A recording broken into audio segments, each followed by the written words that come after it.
Muy buen día. De la Araucanía, sí. Tenemos entre nosotros a un distinguido profesor chileno, el doctor Rolando Bollero. Yo estudié en París y por muchas décadas estuve en la Universidad Católica, ahora estoy en la Universidad de Valparaíso. Él esta mañana empieza el Congreso Boliviano en Matemática, pero yo le he pedido que nos dé una charla para un público más profano, que sabe un poco menos matemáticas que los matemáticos. Y muy gentilmente el doctor de Bolivia ha aceptado. Entonces los dejo con él. Es una persona de un amplio espectro y una amplia experiencia en la vida científica. Rolando. Gracias. Tengo tantos micrófonos que no sé si es necesario. Aquí me tienen conectado ya hace rato. Y me dijo que me estaba grabando todo. Así que todo lo que estuviste diciendo delante quedó grabado. Bueno, no sé si es necesario que use este. A ver. ¿Se escucha bien? ¿Qué cosa atrás? Pero no se está escuchando. Ahí sí. Bueno, queridas colegas, queridos colegas y jóvenes que los trajeron obligados, pero en fin. Les agradezco que estén aquí, que tengan la paciencia de escucharme. Debo decir que Santiago me pidió efectivamente hace unos 10 minutos que viniera a conversar con ustedes, pero no, si me había dicho, me había enviado un mensaje antes. Y entonces, como creo que tenemos diferentes afluentes, de diferentes disciplinas, quiero hablarles de un tema que espero en que podamos encontrar de repente alguna resonancia, y así que voy a hablar de este tema.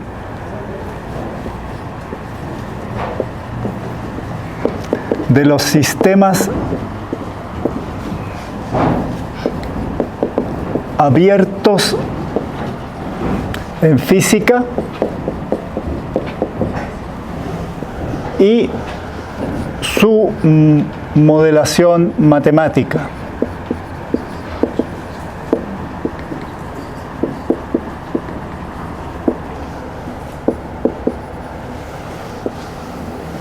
Ya, en ese tema nos vamos a concentrar. Y quiero poner entonces los siguientes puntos. Primero vamos a responder a esta pregunta. ¿Qué es un sistema abierto?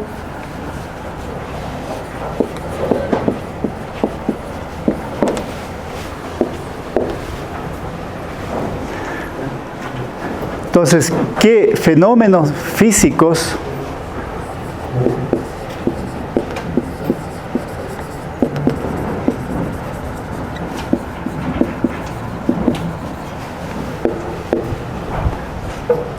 corresponden a estos sistemas?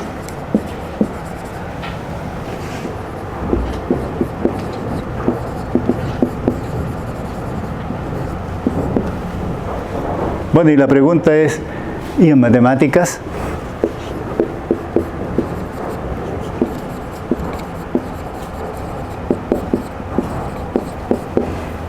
Entonces vamos a ir viendo cada una de estas preguntas y espero que veamos entre esto y esto un par de modelos simples. Pero qué bien, esta columna está perfecta para ir dejando estas cosas. Entonces, la primera, sobre el primer punto. sobre qué es un sistema abierto. ¿Cuántos de ustedes han conocido alguna ley de Newton?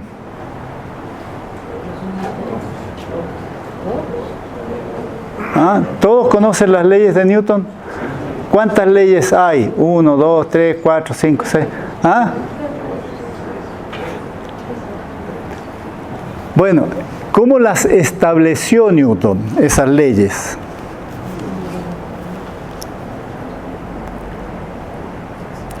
¿Cómo él empezó a pensar en esas leyes? ¿No? Todos dicen que le cayó una manzana encima y no sé qué. Son todas historias. Newton tuvo una parte de él que la gente, o sea, que en general se trata de ocultar. Él era alquimista. Él quería transformar el plomo en oro, entre otras cosas. Pero tenía mucho poder porque a él lo nombraron a cargo de la Casa de Moneda británica y entonces tenía el poder de hacer colgar a cualquiera, ¿no es cierto?, si lo acusaba de que estaba falsificando moneda. ¿Ya? Y claro, desarrolló, efectivamente fue un gran científico también, o sea, habrá sido, no sé, 95% alquimista y 5% científico, pero su trabajo científico trascendió mucho más que la alquimia. Así que eso es lo que valoramos siempre en Newton. Y de ese trabajo científico que él hizo, en realidad, su forma de pensar la naturaleza fue así. Pensó que él podía tomar una parte de la naturaleza y aislarla para poder estudiarla.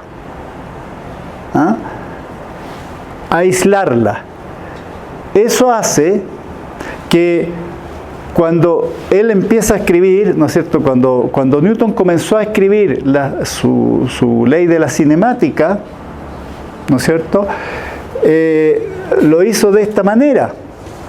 Lo voy a hacer como hoy en día me imagino que se le puede enseñar a los niños de la escuela elemental, ¿no? Supongamos que el tiempo t le ponemos índices naturales, ¿ya? O sea, son los naturales. Entonces vamos a determinar, vamos a llamar Q. Esto va a ser la posición de un móvil. P va a ser el momento. Ya, y ahora si estas cosas dependen del tiempo t, entonces vamos a decir que tenemos x sub n igual a q sub n, p sub n, es decir, esta es la posición en el tiempo n, este es el momento en el tiempo n. ¿Ya? Bueno, entonces la primera pregunta que él se respondió es: ¿cómo puedo yo determinar todas las posiciones de este móvil para cualquier tiempo? Y se le ocurrió hacer lo siguiente, que es una de las cosas más simples que a uno se le puede ocurrir, pero en esa época no a todos se les ocurría. Era decir, bueno, a ver, yo aquí me doy un tiempo n y quiero determinar, después voy a ir cambiando los tiempos n, pero por el momento, si a mí me dan un tiempo n, ¿cómo lo escribo en función de algo más simple de medir, de observar? Dijo, bueno, lo voy a escribir así. Lo escribo como Qn menos Qn menos 1 más Qn menos 1 menos Qn menos 2 más, etcétera, hasta llegar a Q1 menos Q0 más Q0. Bueno, y esa es la ley de la cinemática. Ahí está. Es decir, vamos a decir que Qn se escribe como Q0 más la suma para todo K de los delta QK, donde esto es este delta. QK va a ser QK menos QK menos 1. Ahí está la cinemática. Y después entonces dijo ya, la gracia que le encontró él a esta escritura es que aquí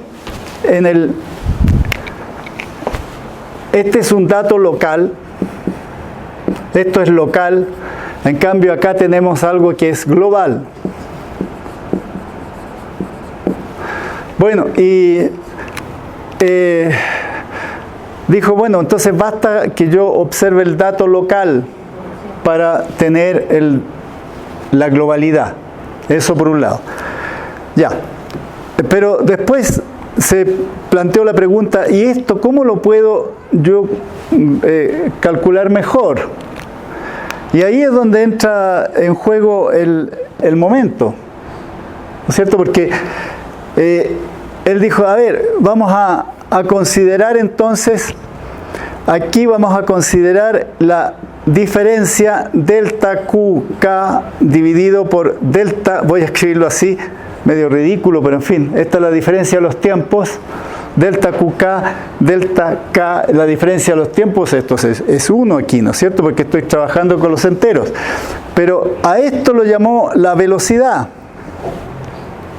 ¿Ya? Esa es la velocidad. Entonces, a esto lo llamó la velocidad. ¿Y qué cosa es el momento?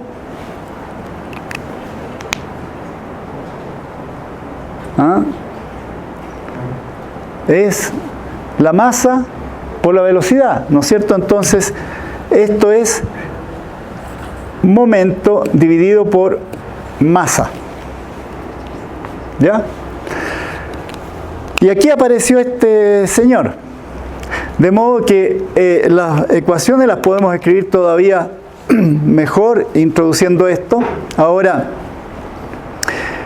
cuando yo escriba el delta QK, tengo que poner toda esta cantidad. Voy a poner ahora Q0 más, entonces, voy a poner la suma de K igual 1 hasta N, aquí no le puse la N, ya, ¿verdad? De P, bueno, 1 partido por M, y aquí nos queda los PK. ¿Ya? ¿De acuerdo? De modo que aquí aquí empieza a aparecer la dinámica, porque ahora tenemos que decir cómo producimos PK, y para eso introducimos la noción de fuerza, ¿no es cierto? Ya. Pero entonces, en definitiva, yo puedo dar una ecuación en diferencias así, delta Qn es igual a Pn, y vamos a decir ahora delta Pk, delta Pn, ¿ah? Esto lo vamos a hacer igual a algo que se llama la derivada del potencial, o lo vamos a llamar la fuerza, ¿ya? Aquí vamos a, recuerden que la fuerza va a ser, ¿qué fue lo que dijo Newton a propósito de la fuerza?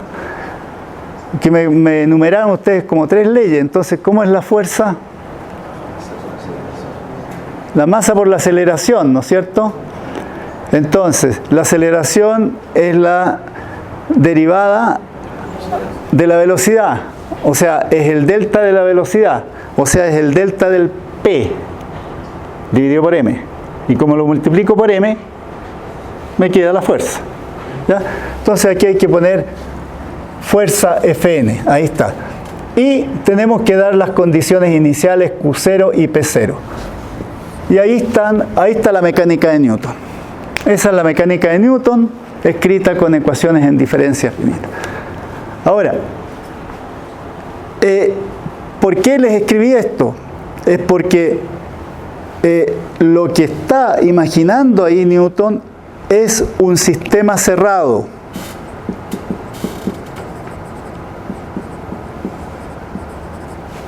un sistema cerrado.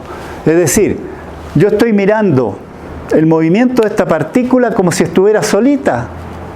No está interactuando con nadie más. Está sola. Yo tomo esta parte de la naturaleza y la miro así aislada. Eso es un sistema cerrado. Y la noción que utilizó Newton para poder formular su mecánica fue una noción de sistema cerrado, es decir, aislando aquello que quería estudiar del resto de la naturaleza. Eso es un sistema cerrado. Ahora, ¿qué problema hay con esto?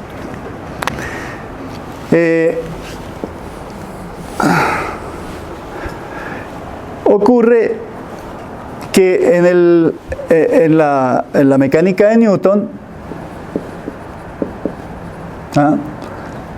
si ustedes toman un cañón, ¿no es cierto? Pongamos aquí los ejes y aquí en el cero voy a poner un cañón. Este es un cañón, aunque no lo crean. Bueno, no sé, debe tener, a veces tenía unas ruedas los cañones. Bueno, no importa, este es un cañón. Este dispara una bala, ¿cierto? Y llega aquí. Aquí está la trayectoria. Llegó a este punto. Bueno, fíjense que aquí yo di un punto inicial. Puntos iniciales Q0 y P0. ¿Y por qué no doy Pn y Qn, los puntos finales? Tendría las mismas ecuaciones, lo único que tengo que mirar el tiempo al revés. Es decir, aquí, la bala esta, con las ecuaciones de Newton, yo paso la película para allá y veo que llega aquí. Y después doy vuelta al carrete, doy vuelta al video y veo que la bala parte de aquí y se mete en el cañón. O sea, es un fenómeno reversible. ¿Dónde empezó a crujir esta teoría? Fue cuando alguien propuso una experiencia como esta. Pongan en una cámara absolutamente hermética, pongan helio, que es uno de los gases que es componente de la atmósfera. Bueno, le abrimos un hoyito, sale el helio, se mezcla con la atmósfera. ¿Puedo llevar el helio al interior de la cámara otra vez? No, eso es irreversible. ¿Ya? Eso nos quiere decir de que esta teoría funciona en casos muy restringidos. En la naturaleza estamos mucho más cerca de comportamientos como este, irreversibles, que de los comportamientos reversibles. ¿Ya? ¿Dónde está el error lógico, digámoslo así, si es que se puede hablar de error? En realidad no es un error, el error está en que esta forma de empezar a trabajar en física se quiso imponer como la forma de hacer física. ¿Ya? Es decir, la forma de hacer física, que consiste en aislar una parte de la materia y estudiarla separado del resto, eso puede servir como un primer paso. Pero no nos podemos olvidar de que estamos metidos en la naturaleza, una naturaleza que es infinita, y que por lo tanto, cuando damos ese primer paso, tenemos la responsabilidad de fijar los límites de aplicabilidad de ese método. ¿Verdad? No es que este tipo de método me vaya a servir para todo.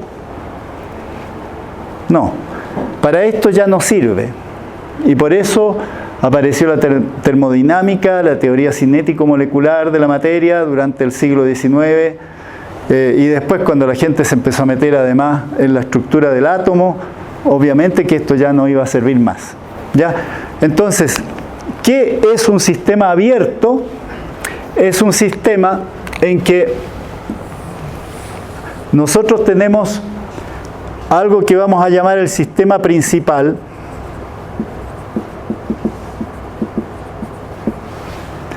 que aquí en este sistema principal es aquel que observamos. Aquí están nuestros observables, todas las cantidades que podemos observar. Aquí está lo conocido. Aquí están entonces, aquí tenemos voy a poner lo conocido. Por ejemplo, aquí yo tengo este vaso de agua, entonces aquí, este es mi pequeño sistema, me voy a tomar el agua porque creo que tiene agua mineral,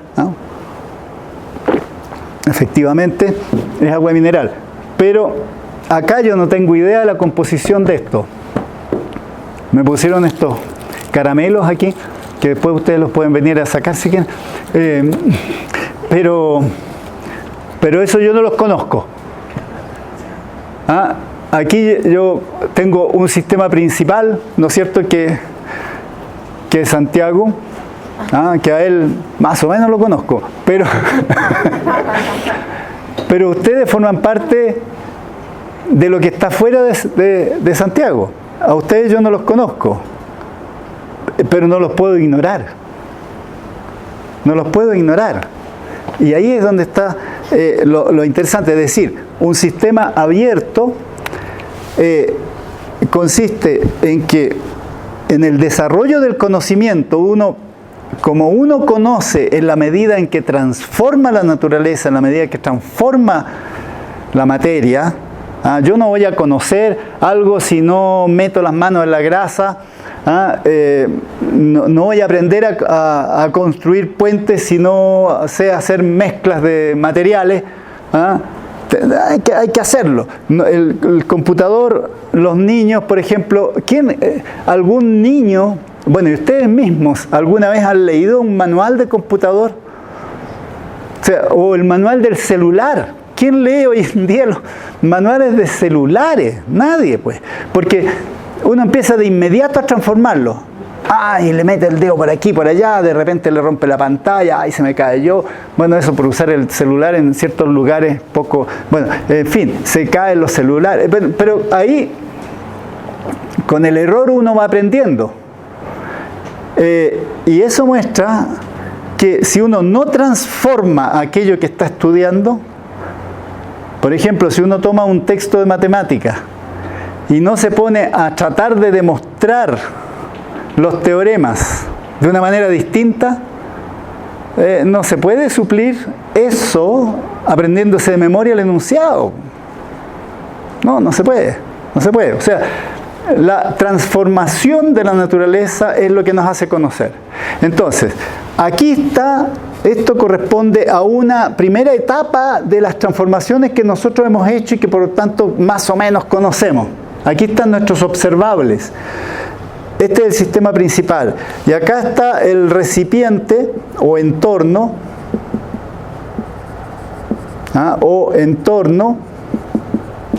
que es todo el resto.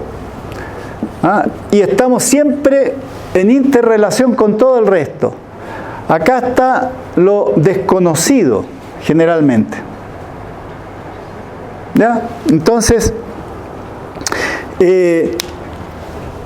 en esto consiste un sistema abierto. Un sistema abierto tiene que siempre partir de la consideración del sistema principal, aquello que se conoce bien, de aquello que no se conoce bien, que es este entorno, y jamás despreciar estas interacciones.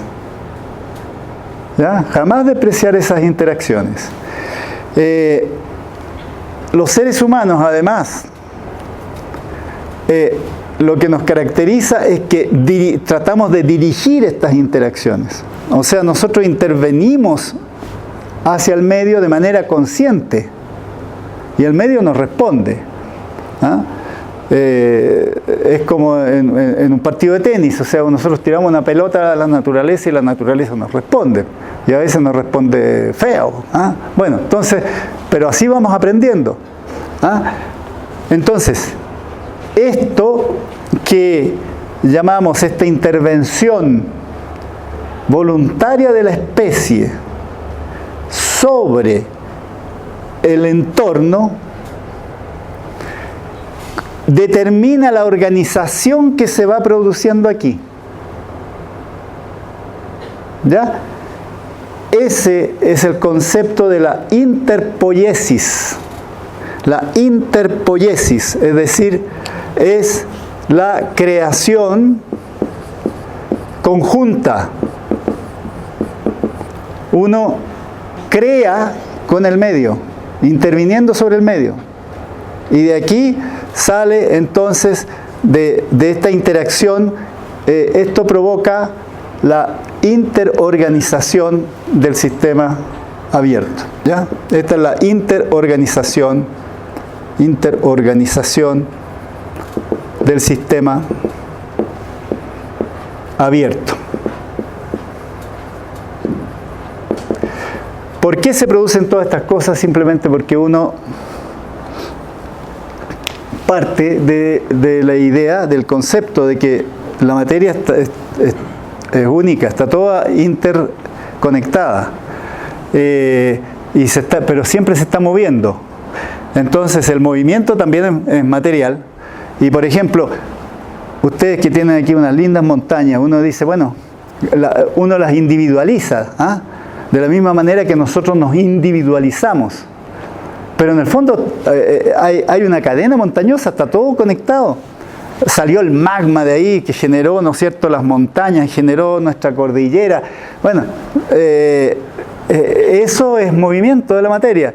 Y nosotros nosotros somos una organización de bacterias, ¿no es cierto?, que tenemos esta forma, y tenemos cerebro y todo lo demás. Somos 95% de bacterias generalmente. Y bueno, y después, en este ir y venir de estas interacciones, bueno, se encuentra otra forma de equilibrio y va a ser, qué sé yo, no sé, pues, nos desarmamos como entes. A veces nos ponen en unas cosas de madera ahí. Bueno, en fin. Eso es entonces un sistema abierto, y la interpoiesis, que es la interorganización de los sistemas abiertos. Bueno, entonces vamos a ver qué fenómenos físicos corresponden a estos sistemas. Y para eso tenemos que empezar a pensar cómo modificamos estas ecuaciones de Newton. A ver si podemos de alguna manera tener una idea de los fenómenos físicos que van a poder ser modelados después por las matemáticas. Ya. Bueno, uno de los fenómenos físicos que puso, digámoslo así, en las cuerdas a la mecánica de Newton fue, como les decía, la teoría cinético-molecular de la materia y los estudios del calor que se hicieron en el siglo XIX. Y ahí quizás es bueno que lo hagamos a la clásica, es decir, cómo la gente de fines del siglo XIX trataba de explicar el calor. Y de ahí vemos cómo podemos nosotros entregar una noción, o sea, asumir que ese es un sistema abierto. Entonces veamos eso. Voy a borrar a Newton aquí, después quizá volvamos a Newton. Pero primero quiero mostrarles lo del calor.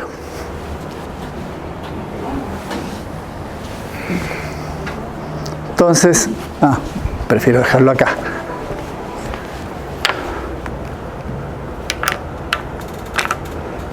Ya, entonces, vamos a suponer que tenemos entonces un sartén.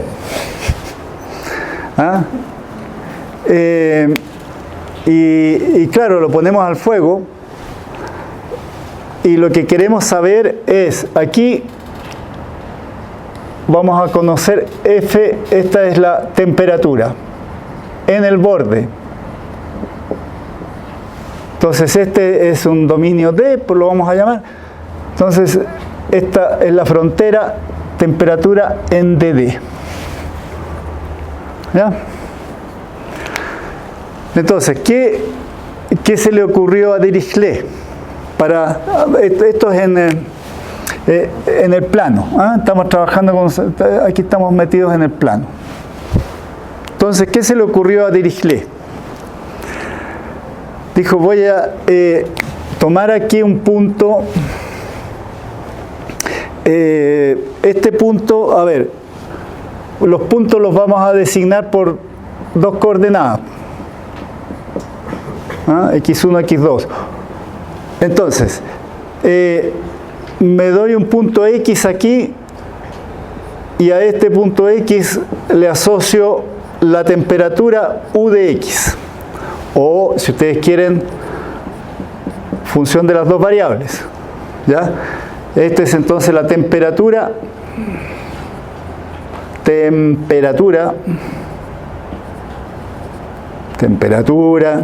Estoy escribiendo mal. Temperatura en X, al interior del dominio D. Bueno, entonces,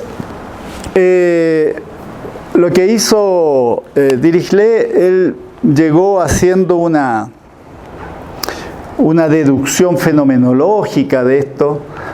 Dijo, mire, esta función tiene que hacer la gracia siguiente. Vamos a llamar delta U, esto va a ser D2U a dx1, 2 más D2U a dx2, 2. ¿Ya? El laplaciano. Entonces, el problema que él planteó, problema de Dirichlet,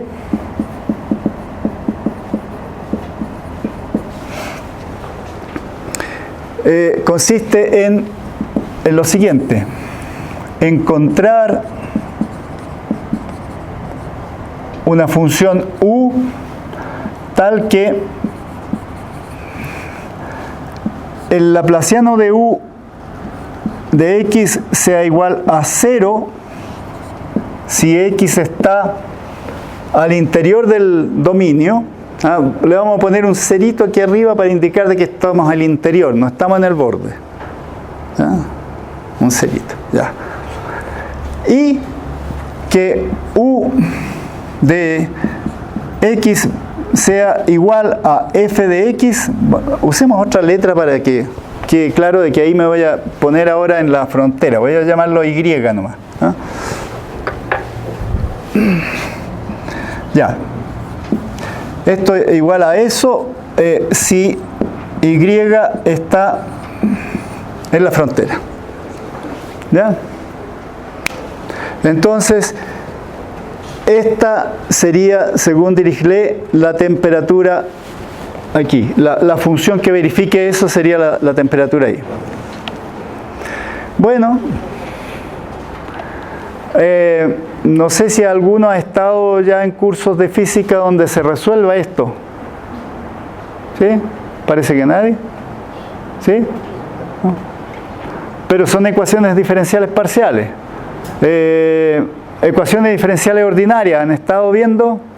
¿Sí? Ya. Las parciales no. No se preocupen porque lo vamos a resolver sin ecuaciones diferenciales. Lo vamos a resolver jugando de la siguiente manera.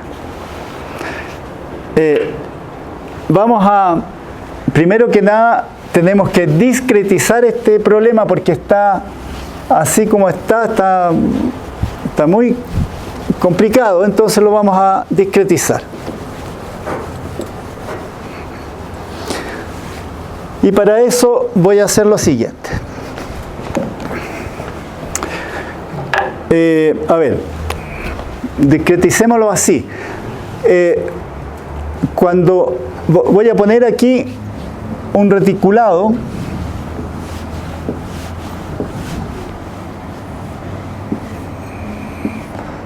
no me quedó muy bien porque quiero poner aquí H y aquí también H, ¿ya?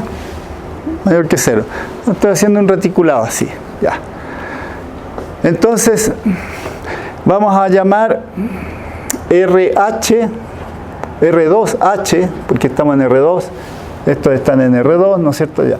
Vamos a llamar R2H a todos los puntos que se escriben de la forma, se tienen que escribir, todas las coordenadas van a ser de la forma KH, o sea, en alguna parte pongo el 0, ¿ah? Y luego me muevo así, me muevo con KH, JH, ¿ah? Puntos así, ¿ya? Esto con KJ en Z, ¿ya? Entonces ahí tengo puntos que van a quedar en el lado positivo, en el lado negativo de los ejes, etc. Pero lo más importante entonces es que cada punto X, si yo tomo un punto, si tomo un puntito aquí, voy a tener aquí una cruz así, y la voy a hacer en grande acá. Tengo X, entonces, a ver, vamos a designar aquí los diferentes puntos. Ya, llamemos E1 y E2, vamos a poner, estos son los vectores de base, ¿no es cierto? Entonces, el E1 se me mueve la primera coordenada, el E2 se me mueve la segunda, ¿ya? ¿De acuerdo? Entonces voy a poner E2 para acá, E1 así. Ya, entonces, este punto de acá va a ser un X más un H E1, ¿cierto? Y para acá es X menos H E1. Para arriba es X más H E2. Y aquí X menos H E2. ¿Ya? Bueno, ahora, si yo quiero aproximar la primera derivada de u a dx1 con respecto a la primera coordenada en el punto X, esta la tengo que aproximar por, tendría que poner un u de x más HE1, ¿no es cierto?, menos el u de x, ¿no es cierto?, dividido por h. ¿Ya? ¿De acuerdo? Entonces esto es como 1 partido por h y ponemos u de x más HE1 menos u de x. ¿Sí? ¿Sí? ¿Estamos de acuerdo? ¿Sí? Ya, pero también podría haberlo hecho desde el otro lado. O sea, también puedo escribir 1 partido por h. Entonces, u de x menos u de x menos HE1. Hay dos formas de aproximarlo. Ya. Para no andar arrastrando tantos H1, etcétera, a ver, vamos a empezar a numerar estos puntos de otra manera. Le voy a poner aquí una X con un 1 aquí arriba. Y me voy a ir así. Este lo voy a llamar X2. Este otro va a ser X3 y este otro X4. ¿Ya? Bueno, ahora veamos, algo parecido va a pasar con la primera derivada con respecto a la otra variable. En esa me tengo que mover sobre este eje, ¿ya? Y entonces me van a quedar cosas parecidas a esta. Pero, ¿cómo escribimos esto ahora?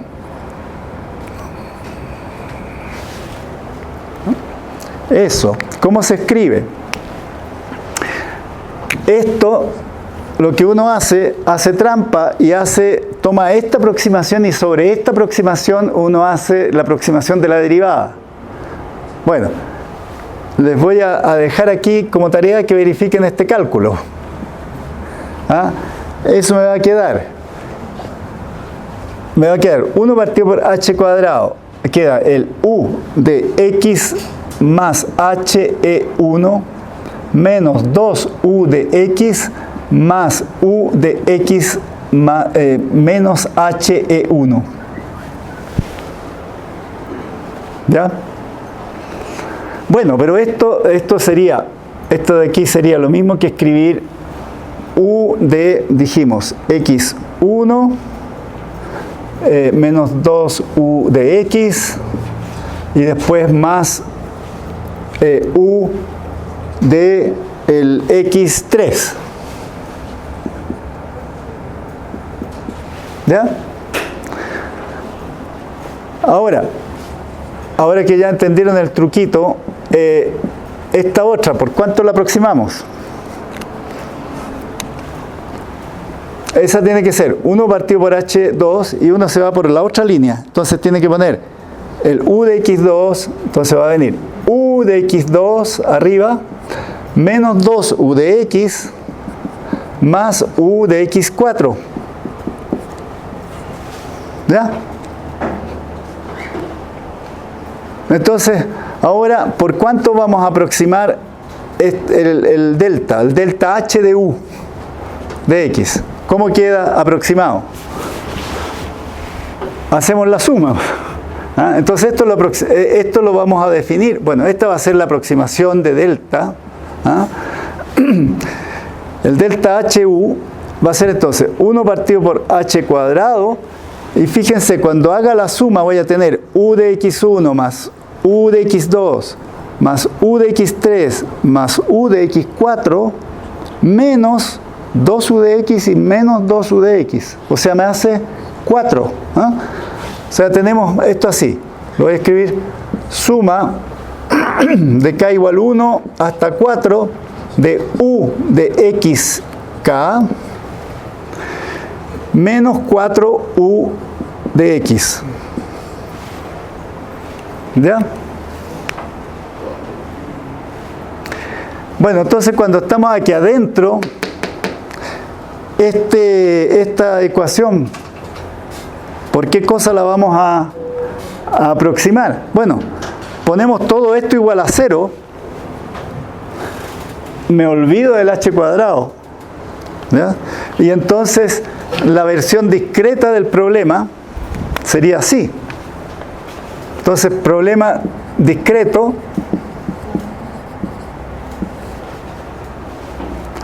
ya, como voy a poner esto igual a 0, me olvido del h cuadrado, dijimos. Entonces va a ser así, u de x, paso esto para el otro lado, en fin, arreglo la expresión, me queda u de x igual a 1/4 de la suma desde k igual 1 hasta 4 de u de xk.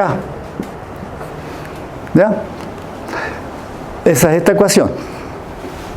Entonces, eso para un x que esté en el interior. ¿Ah? Vamos a ponerle dh al discretizado.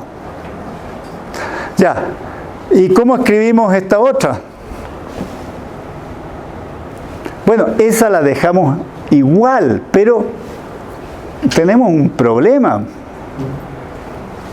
Fíjense que aquí mi red no cae justo, este no es un punto de la red, el punto frontera, ahí, entonces, no, ahí, aquí estamos mal, en fin, ahí cayó justo, pero no en todos cae justo. Entonces, bueno, ahí numéricamente lo que la gente hace, uno supone que esta función f está definida no solo sobre la frontera, sino que en todo un anillito aquí, en una especie de rosca aquí. Entonces dice, no hay problema, en esa falsa frontera u tiene que ser igual a f. ¿Ya? Entonces llamémosla falsa frontera. Vamos a tener, por lo tanto, que u de y tiene que ser igual a la f de y si y está en esto que vamos a llamar la falsa frontera y la llamamos con una delta. Ahí está el problema discreto. Ya bueno, ustedes me van a decir, ¿y qué ganamos con eso? Algo ganamos, porque ahora vamos a abrir el sistema y vamos a pensar en abierto y no en cerrado. ¿Cómo vamos a pensar en abierto? Vamos a pensar de que tenemos un juego que es el que nos va a dar la solución y que va a ser el siguiente. Entonces, juego. Este juego consiste en que a un señor le damos Singanin, bueno, le damos vino, le damos alcoholes de los más diversos, hasta que esté totalmente borracho. ¿Ya? Entonces, el juego consiste en que tenemos que un paseante borracho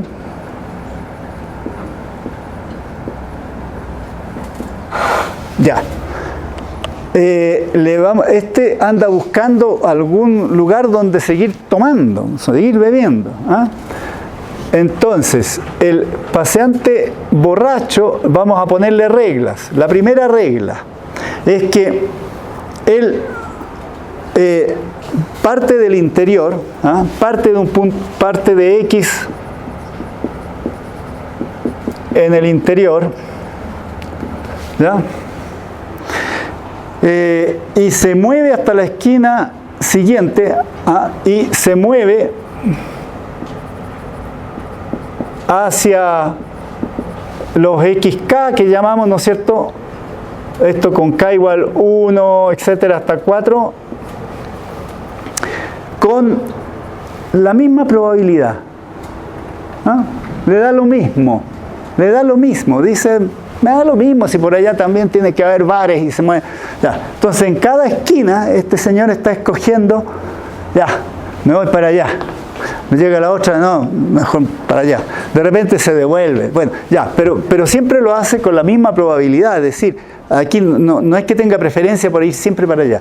Tiene la misma probabilidad para ir a cualquiera de esos. ¿Ya? Entonces, se mueve hacia XK con la misma probabilidad. Que vamos a suponer que es un cuarto entonces, porque hay 4 esquinas. Ya. ¿Qué le va a pasar a este sujeto cuando llegue aquí, al borde?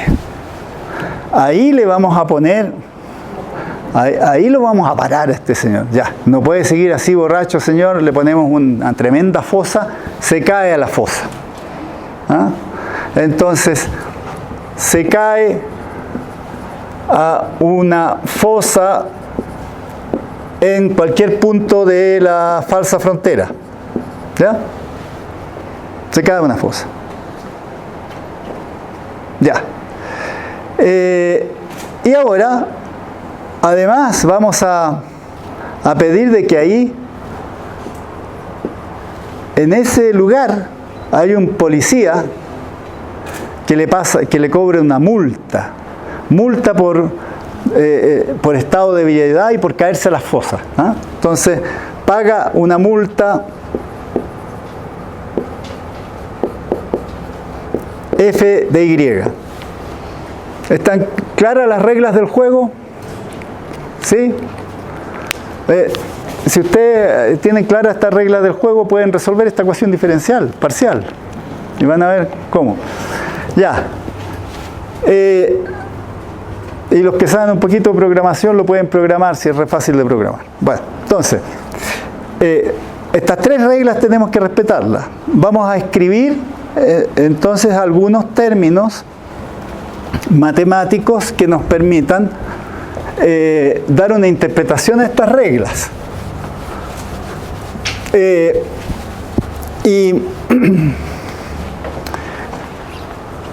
Y la forma de hacerlo va a ser esta. Voy a escribirlo ahora. Vamos a escribirlo en color rojo porque esto va a ser importante. Vamos a llamar Q de X, Y. Llamemos a esto la probabilidad de partiendo de X llegar a un punto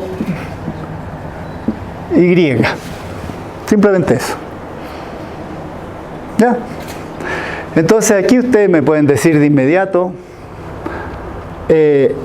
¿cuánto vale esto?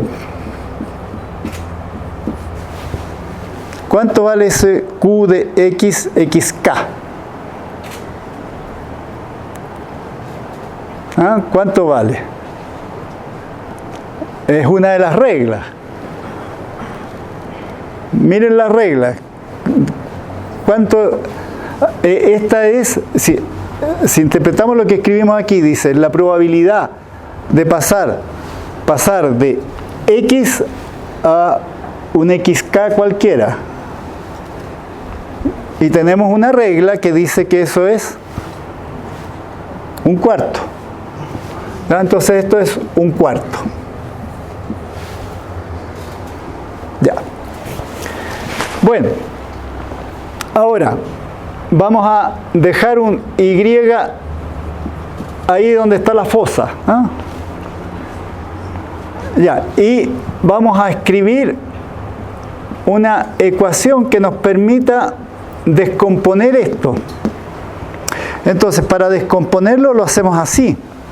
Yo puedo ir de aquí a acá y de ahí seguir hacia Y, ¿no es cierto? O bien ir de aquí a acá y de ahí seguir hacia Y. ¿De acuerdo? O sea, de todos modos estoy obligado a pasar por los puntos adyacentes, por algún punto adyacente para llegar a Y, ¿cierto? Ya, entonces, eso quiere decir que yo puedo ir de Q a XK y después desde XK me voy a Y, ¿ya? Entonces, por eso multiplico aquí XK hasta Y. Y esto lo hago con las 4 esquinas. Entonces, esto es K igual 1 hasta 4. ¿Ya? Bueno, y entonces, ahora, como sabemos que esto vale un cuarto, ¿qué nos queda aquí? Nos queda Q de XY igual a un cuarto de la suma de K igual 1 a 4 de Q de XK Y.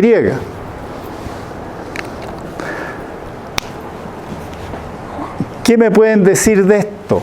Fíjense, comparen esto con esto. Si yo miro esto, si me olvido de que está este Y aquí, y si lo miro solo como función de las X, esta cosa, escribámoslo así, la Y usémoslo como una etiqueta. Entonces, esta función con la etiqueta Y me está resolviendo esta. ¿Ya? Bueno, pero esta otra todavía no la resuelvo. Porque ¿cuánto vale? Imagínense, ¿qué ocurre cuando estoy en un punto Y de la frontera y me quiero ir a otro de la frontera, un Y'? Aquí los dos están en la frontera. ¿Cuánto vale eso?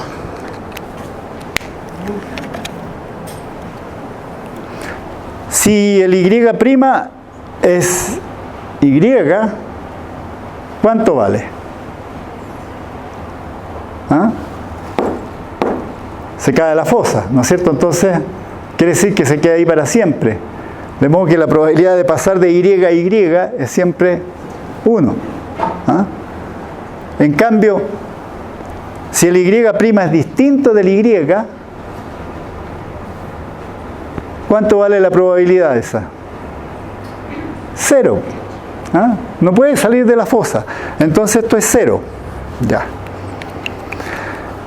Bueno, muy bien. Entonces ahora lo que vamos a hacer es introducir otra cosa que sí nos dé la solución de la ecuación. Lo que voy a hacer es llamar U de X va a ser el promedio de las multas pagadas.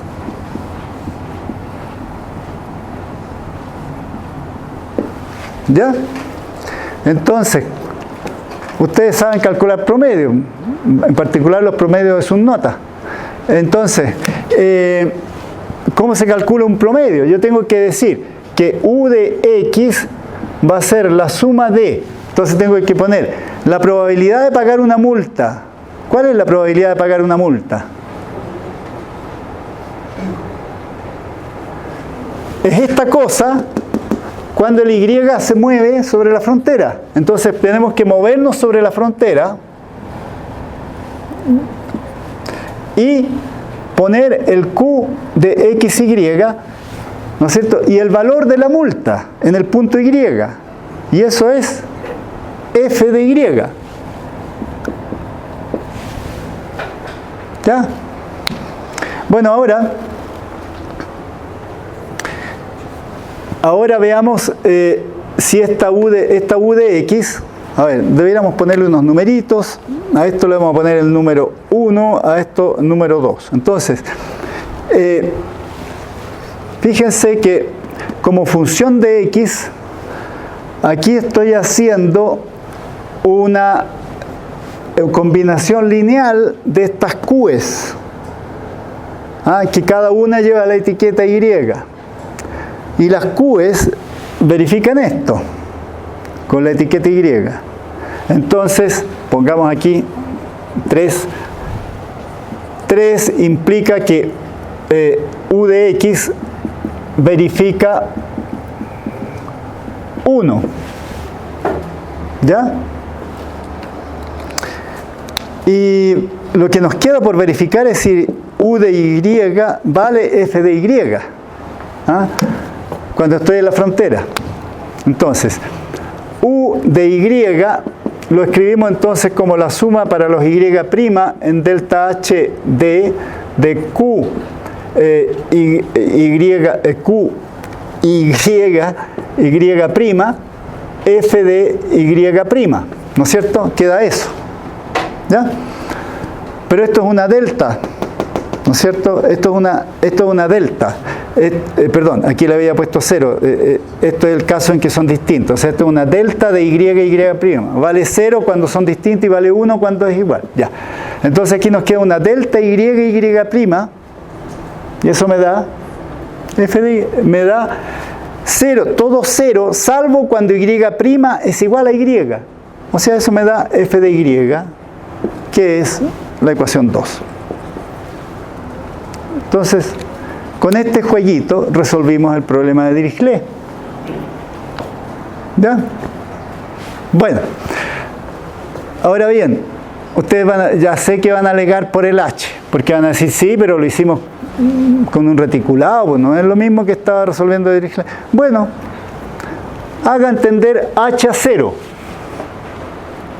¿Qué pasará? Bueno, lo que pasa ahí es que este señor borracho está cada vez peor, porque imagínense la angustia de este señor cuando llega a una esquina y tiene que decidir para dónde va. Y cuando le ponen la longitud de estas cuadras tendiendo a 0, la angustia crece cada vez más. Hasta el punto que al final la ciudad se le transforma en un desierto de una noche oscura y en que en cada paso tiene que estar escogiendo para dónde se mueve. Bueno, eso es un proceso que se llama movimiento browniano. Es el movimiento browniano. Entonces, la solución de este problema de Dirichlet original nos hace el paseo aleatorio que estábamos mirando sub H, digámoslo así. Cuando H tiende a 0, tiende al movimiento browniano.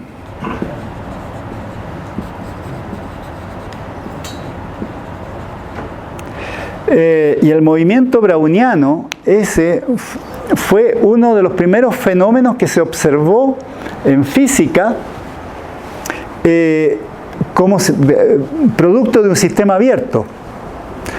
La explicación de eso la encontró Einstein y primero fue observado por Brown en 1819. Bueno, es que partió descubriéndolo porque, a través de sucesivos trabajos, ¿no? Brown lo que hizo fue fue lo siguiente. Él estaba estudiando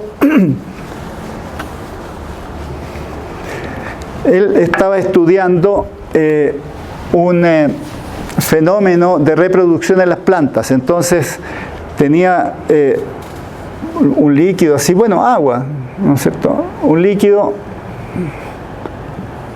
y aquí partículas diferentes, partículas de polen en suspensión, diferentes gametos, en fin. Entonces,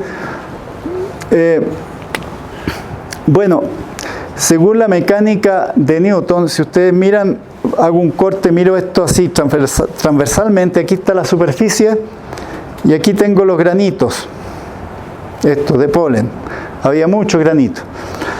Entonces, ¿por qué flotan? Flotan porque hay un equilibrio, estoy usando ahí Newton, hay un equilibrio entre la tensión superficial del líquido y el peso del cuerpo. Esas dos fuerzas se anulan, entonces esto flota. Pero lo que observó Brown, o sea, porque normalmente según Newton esto debiera haberse quedado quieto ahí, pero él observó que se movían así, así, se movían en esa otra dirección y no había ninguna fuerza en el sistema, según Newton siempre, que no fueran estas dos. Bueno, él comenzó diciendo, que este es un movimiento orgánico, este es de naturaleza orgánica y se debe al fenómeno reproductorio en las plantas. O sea, ahí el polencito, pues, que andaba buscando su polencita, entonces se mueven y qué sé yo, ya. Y bueno, pero no quedó tranquilo, entonces después puso gametos del mismo tipo, el movimiento continuaba. Tuvo que hacer una fe de ratas a la publicación que había hecho en la Royal Society of Sciences, diciendo, no, me equivoqué, no está relacionado a la reproducción, pero sí tiene que ver es un movimiento orgánico. Bueno, y como era un científico muy honesto y muy curioso, dijo, no, a ver, saquemos todo el polen, póngame por favor partículas metálicas, pero muy pequeñitas, polvillo metálico. Y el movimiento continuaba. Entonces ahí ya se hizo una nueva autocrítica, dijo, bueno, discúlpenme, pero yo soy un botánico nomás, yo no sé explicar esta cosa, que la expliquen los físicos, ellos sabrán. Bueno, ahí terminó la historia de Brown. La clave la encontró después Boltzmann con la teoría cinético-molecular de la materia, pero él no publicó, no se refirió al movimiento browniano.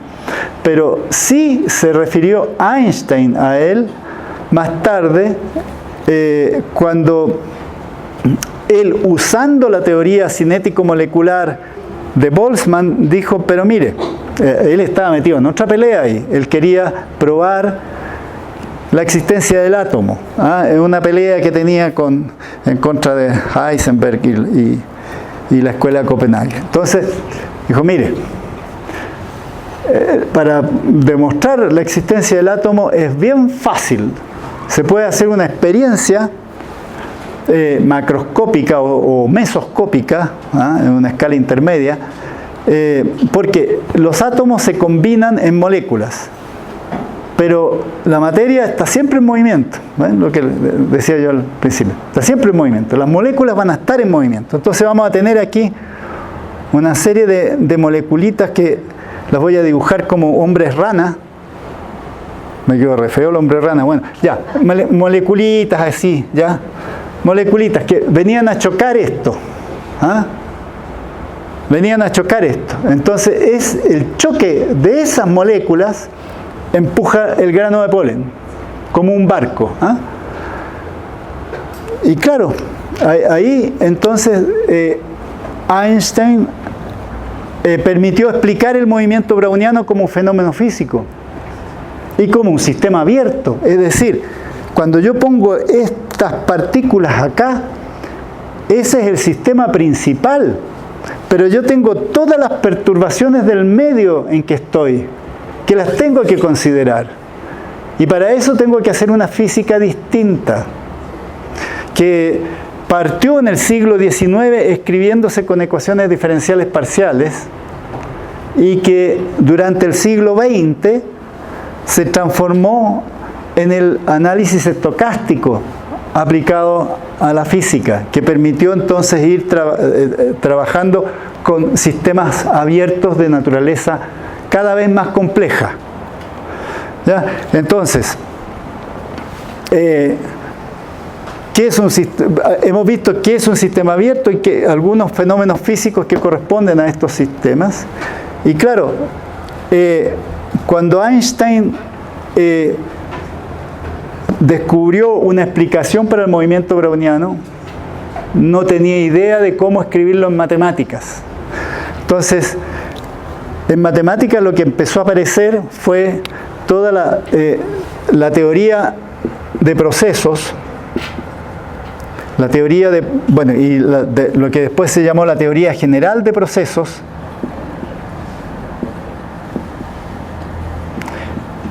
y que derivó en el análisis estocástico.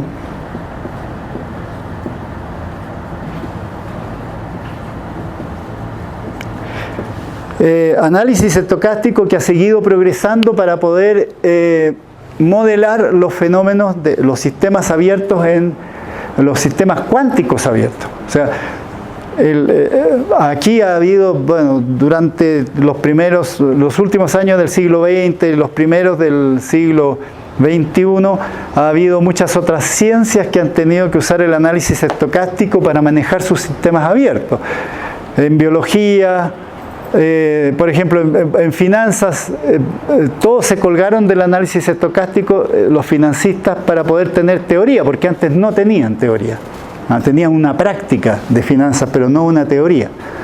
La teoría se empieza a desarrollar primero con los trabajos de Bachelier en 1900, cuando él publicó su tesis de Estado en París sobre la teoría de la especulación, y donde él también habla del movimiento browniano.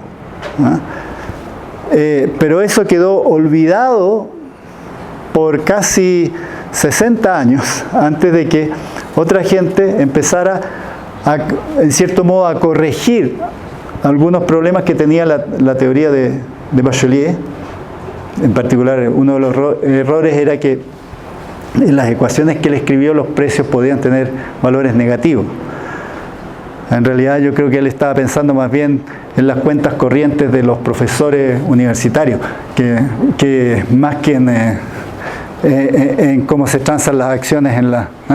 Bueno, pero ya, como quiera que sea, la teoría financiera progresó después gracias a la utilización del análisis estocástico, pero hay que decir de que ahí, como en los fenómenos sociales, el grado de complejidad de los fenómenos es tan grande que todavía no tenemos una matemática que esté bien adaptada a representar esos fenómenos.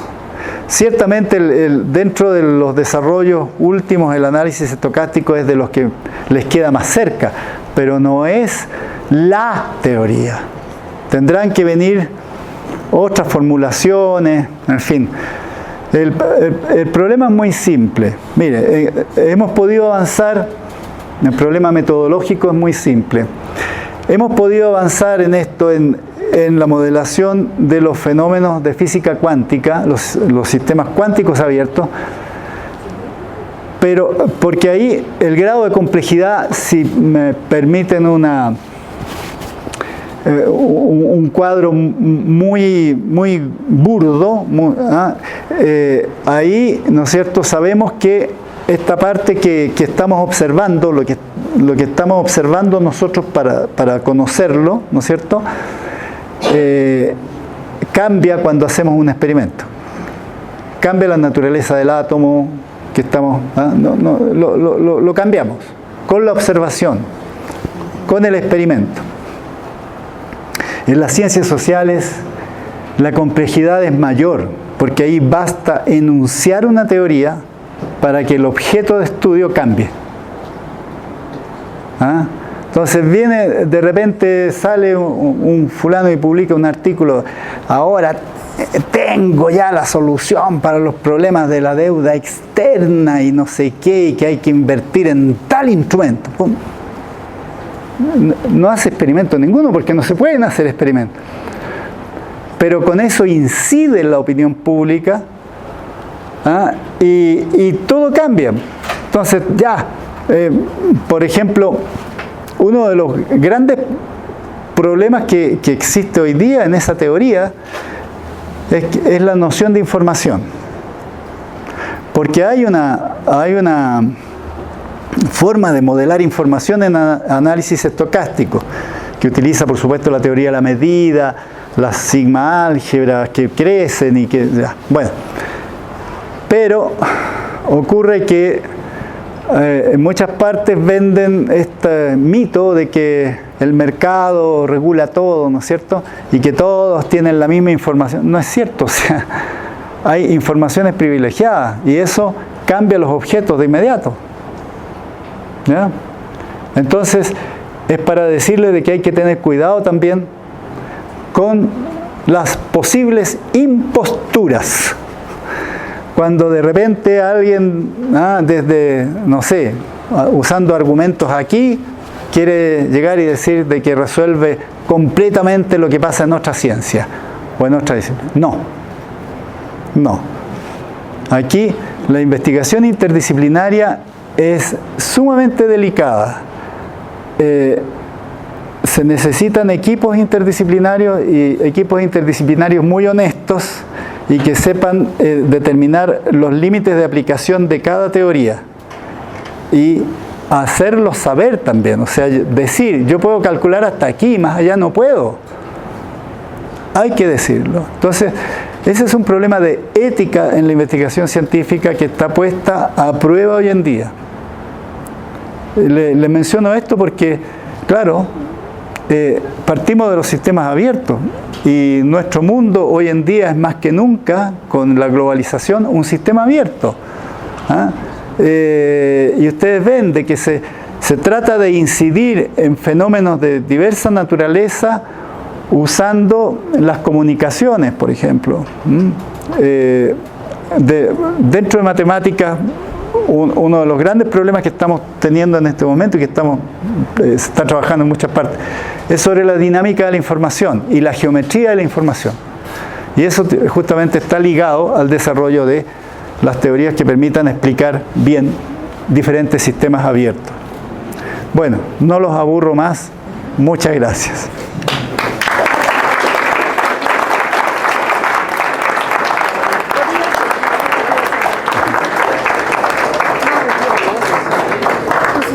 Los sistemas climatológicos también pueden ser considerados.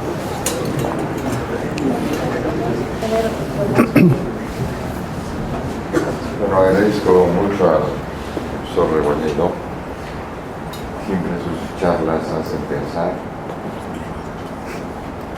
Él ha tocado varios puntos muy importantes, pero me llamó la atención. Empezó la charla diciendo, ¿cómo lo hizo Newton? Leyes, fuerza, la masa de la aceleración, etc. ¿no? Generalmente esto no está en los libros. En los libros aparece ley 1, ley 2, ley 3. ¿No? ¿Por qué? ¿Cómo Newton o el investigador encontró eso? Pero esa información está en alguna parte. Entonces yo les pido que ustedes indaguen.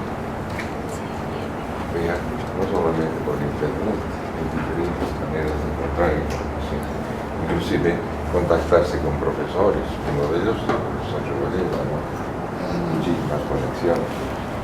Otro punto importante que tocó, entre los varios que ha tocado, es el tema del juego. La matemática es un juego creativo. Y entonces ustedes cuando estudian matemática, pero no es cuestión de memorizar la fórmula, ¿no? Profundizar un poco más y jugar. La medida en que sean más expertos en el juego, van a hacer mejor las matemáticas. Entonces, nuevamente, Rolando, muchísimas gracias. Y varios de ustedes, si están más interesados en la matemática, miércoles, jueves y viernes tenemos el Congreso Boliviano de Matemática. Entonces, están invitados. Muchísimas gracias.